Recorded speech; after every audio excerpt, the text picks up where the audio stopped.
నమస్కారం. Welcome to I dream. నేను మీ విజిత. ప్రస్తుతం మనతో పాటు ఉన్నారు ప్రముఖ ఆధ్యాత్మికవేత్త సుభాష్ శర్మ గురువుగారు. నమస్కారం గురువుగారు. శ్రీమాత్రే నమః. గురువుగారు, వివాహ సమయంలో వధూవరులకి భాషికం కడుతూ ఉంటారు. అవునండి. ఎందుకని గురుగారు? దాని వెనకాల ఆంతర్యం ఏమైనా ఉందా?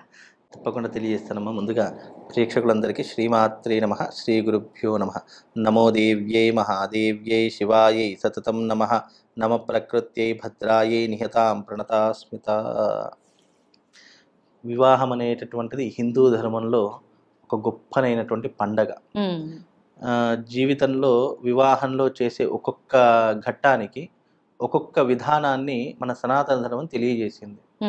కేవలం బాసింగమే కాదు, వివాహంలో జరిగేటటువంటి కన్యాదానం మొదలుకొని తాళి మంగళసూత్రం కట్టేంత వరకు చేసే ఒక్కొక్క క్రియ చాలా పరమ పవిత్రమైనటువంటిది. ఆధ్యాత్మిక ధర్మంతో పాటు సనాతన ధర్మ విలువల్ని కూడా తెలియజేసేటటువంటిది ఈ వివాహంలో ఉండేటటువంటి బాసింగం యొక్క ప్రత్యేకత. బాసింగం గురించి ఒక శ్లోకం చెప్తారు. బాసింగం ముఖవచ్చస్యం బాహ్య జీవన అభివృద్ధిరస్తు. అంటే బాసింగం అనేటటువంటిది కట్టుకోవడం ద్వారా దంపతులలో ఏంటి అంటే పరస్పరమైనటువంటి ఒక సంబంధం అనేటటువంటిది ఏర్పడుతుంది. అది వైవాహిక జీవితంలో అది బాసింగంతో మొదలుకొని మంగళసూత్రం వరకు కొనసాగుతూ ఉంటుంది. వివాహంలో బాసింగాలు అనేటటువంటివి వధువు తరపున 2 బాసింగాలు కడతారు, వరుడి తరపున 2 బాసింగాలు కడతారు. అది కన్యాదానమైన మరుక్షణము 2 బాసింగాలను తీసేసేసి రెండింటిని కూడా మార్చుతూ ఉంటారు. అంటే వధువుకు కట్టినటువంటి బాసింగం వరుడికి, వరుడికి కట్టినటువంటి బాసింగం వధువుకి, రెండింటిని కూడా మార్చడం జరుగుతుంది. అర్థం ఏంటి? కన్యాదానం అయిపోయింది అంటే చాలు, సుముహూర్తం జీలకర్ర బెల్లం పెట్టారు అంటే చాలు, ఇక ఇద్దరు ఒకటే అని అర్థము. దాంట్లో తెలియజేయడానికి బాసింగం అనేటటువంటి కథ. అలాగే బాసింగం కట్టడం వల్ల ఏమవుతుందంటే కొత్తగా ఉన్నటువంటి దంపతులకు అనేక మంది జనాలు వస్తూ ఉంటారు ఆశీర్వదించడం. బంధువులు, మిత్రులు, శ్రేయోభిలాషులు ఇలా ఎంతో మంది వస్తూ ఉంటారు. బాసింగం కట్టడం వల్ల ఇక్కడ ఈ నుదుటి మీద బాసింగం కట్టడం వల్ల ఏమవుతుంది అంటే చెడు ప్రభావం అనేటటువంటిది వధూవరుల మీద పడకుండా ఆ బాసింగం అనేటటువంటిది ఒక రక్షణ కవచంలా కాపాడుతూ ఉంటుంది. అందుకే వాళ్ళ జీవితంలో ఇప్పుడు కొంతమంది ఈ పెళ్ళికి వచ్చేటటువంటి వాళ్ళు అందరూ మేలు కోరుకునేటటువంటి వాళ్ళే కాదు. కొంతమంది కీడు కోరుకునే వాళ్ళు ఉంటారు. అరే వీడికి పెళ్ళి అవుతుంది, మనకంటే మంచి అమ్మాయి దొరికింది కదా అని చెప్పేసి ఎంతోమంది నరదృష్టి అని అంటూ ఉంటారు కదా, అలాంటి దృష్టి ప్రభావం కూడా పడే అవకాశాలు వివాహ సందర్భంలో ఏర్పడుతూ ఉంటాయి.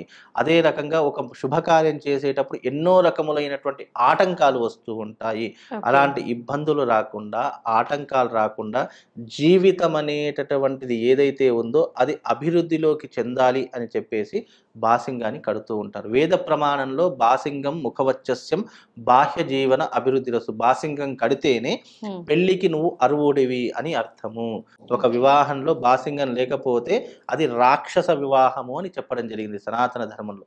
నీకు అంటే రాక్షస వివాహంలో బాసింగాలతో పని లేదు, పూలదండలతో పని లేదు, ఇదేంతో పని లేదు. మంగళసూత్రం కట్టావు లేదా చెయ్యి పట్టుకున్నావు అంటే వివాహం అయిపోయినట్టే. కానీ మన సనాతనంలో అలా కాదు. బాసింగం కట్టుకోవడము, అలాగే నుదుట బుగ్గ పైన చుక్క పెట్టుకోవడము, అలాగే కుంకుమ ధరించడము, పెళ్లి సమయంలో ఒక స్త్రీ సుమంగళిగా ఉండేటటువంటి ప్రతి ఒక్క వస్తువు ధరిస్తుంది. ఎందుకు? బికాస్ సుమంగళిగా ఉండాలి అంటే బేసిక్ పాయింట్స్ కొన్ని ఉన్నాయి. ఆ బేసిక్ పాయింట్స్ అనేటటువంటివి నువ్వు పాటించకపోతే నీ జీవితంలో వివాహం అయిన తర్వాత కూడా నువ్వు కష్టాలు అనుభవిస్తావు. లేదంటే విడాకులు. ఇప్పుడు చాలా మంది వివాహం చేసుకుంటున్నారు కానీ అవి కొంతవరకే ఎందుకు నిలబడుతున్నాయి అంటే వివాహంలో చేసేటటువంటి క్రతువులు సరిగ్గా చేయకపోవడము, సరైనటువంటి ముహూర్తానికి మంగళసూత్ర ధారణ కానీ సుముహూర్తం కానీ జరగకపోవడము, ఇవన్నీ కూడా మనిషి జీవితంలో ఉన్నటువంటి అంటే విడాకులకు దారి తీస్తున్నటువంటి ఒక సూచనలాగా అందరూ అనుకోవాలి. ఎందుకంటే వివాహంలో ముహూర్త బలం అనేటటువంటిది చాలా చెప్పుకోదగ్గటువంటి అంశం.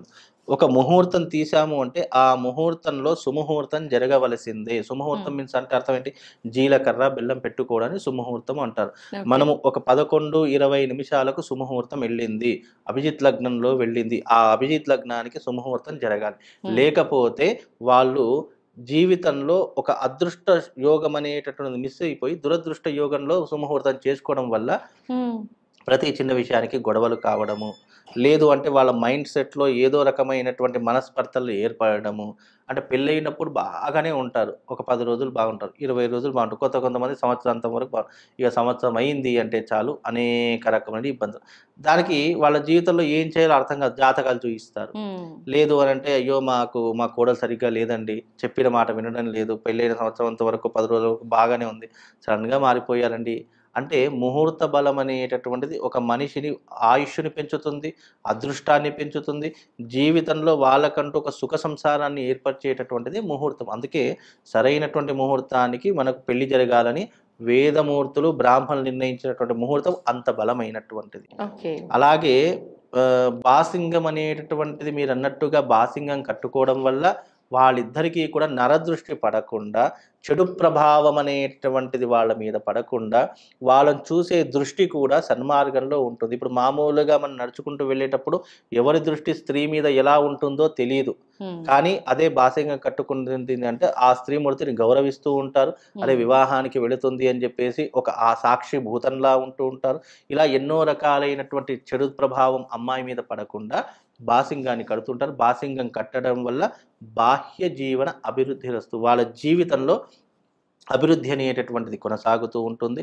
అలాగే వాళ్ళ జీవితంలో సుఖ సంతోషాలకు కారణమవుతూ ఉంటుంది.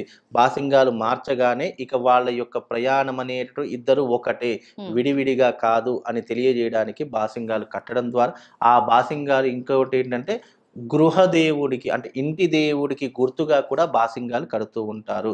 బాసింగాలు కూడా అప్పటి కాలంలో ఏంటి అంటే ప్రధానం అనేటటువంటిది చేయించేవారు. అంటే ఇడం ప్రధానము అని అంటూ ఉంటారు.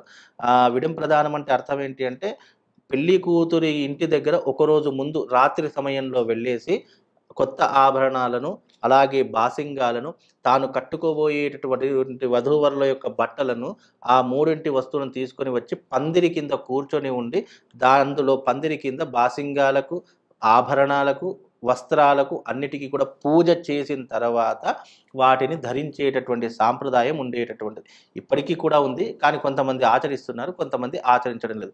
ఎప్పుడైనా సరే ఒక గృహంలో వివాహం జరిగేటప్పుడు ఒకరోజు ముందుగానే వాళ్ళు ఒక ఊరు నుంచి ఇంకో ఊరికి వెళుతున్నారు అంటే రాత్రి సమయంలో విడం ప్రధానం అనేటటువంటిది చేసిన తర్వాతనే గ్రామాన్ని దాటాలని సనాతన ధర్మం తెలియజేసింది. కానీ ఇప్పుడు అలా కాదు. ఎక్కడైతే పందిట్లో వెళ్తున్నారో అక్కడే అదే రోజున వివాహంలోనే ప్రధానం చేసేసి వివాహం చేస్తున్నారు. ప్రధానం అనేటటువంటిది పరమ పవిత్రమైనటువంటిది. ఇప్పుడు మనకు వంకుంగరం పెడుతూ ఉంటారు, అలాగే పసుపు కొమ్ము కడుతూ ఉంటారు, అలాగే ఆభరణాలు వేస్తూ ఉంటారు.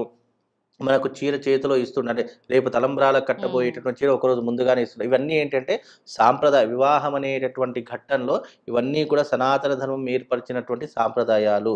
బాసింగం కట్టడం కానివ్వండి, నుదురున కుంకుమ ధరించడం కానీ, చేతులకు గాజులు ధరించడం కానీ, పువ్వులు పెట్టుకోవడం కానివ్వండి, ఇవన్నీ కూడా సనాతన ధర్మంలో ఉన్నటువంటి ఆచార వ్యవహారాలు. బాసింగం కూడా కట్టుకోవడం అనేటటువంటి శుభానికి సూచిక, అదృష్టానికి సూచిక. ఆ బాసింగం ద్వారా భర్తకు ఆయుష్ కూడా పెరుగుతుంది అని తెలియజేసినటువంటిదే దీని యొక్క వెనుక ఉన్నటువంటి ఆంతర్యము. బాసింగం అనేటటువంటిది బాహ్య జీవనాన్ని అభివృద్ధి చేస్తుంది, భర్తకు ఆయుష్ పెంచుతుంది. ఇద్దరు పరస్పరమైన భార్యాభర్తల అనేటటువంటి రిలేషన్ అనేటటువంటిది ప్రారంభమయ్యేటటువంటి అద్భుతమైనటువంటి ఘట్టము ఈ యొక్క బాసింగము. కనుక బాసింగం అనేటటువంటిది జీవితాన్ని వృద్ధి చేసేటటువంటి ఒక సూచికగా ఆ బాసింగాన్ని కడుతూ ఉంటారమ్మా. Thank you. శ్రీమాత్రి.